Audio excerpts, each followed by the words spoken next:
हमारा कांग्रेस पार्टी की तरफ से 3 महत्वपूर्ण मांग है।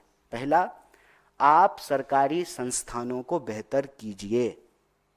आप सरकारी संस्थानों को कमजोर करके निजी क्षेत्र को भी स्वाभाविक रूप से विकसित होने में बाधा उत्पन्न करेंगे।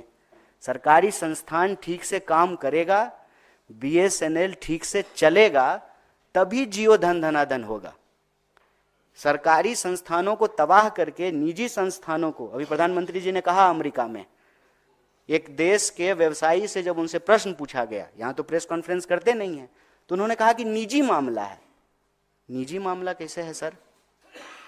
सरकारी संस्थाएं, सार्वजनिक क्षेत्र की चीजें ठीक से फंक्शन करेगी, तभी निजी क्षेत्र की संस्थाएं और उसकी जो जिम्मेवारी है ठीक तरीके से उसका निर्वहन कर पाएंगे, पहला।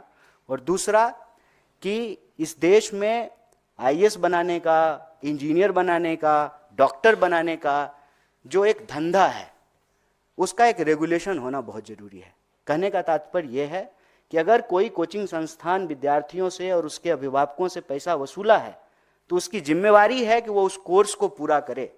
अगर वो उस पे कोर्स को पूरा नहीं करते हैं तो एक तरह का स्कैम है, एक तरह का घोटाला है। सरकार को जो है यह अनियंत्रित जो व्यवसाय है लोगों को बेवकूफ बनाने का, उसको जो है नियंत्रित करना चाहिए।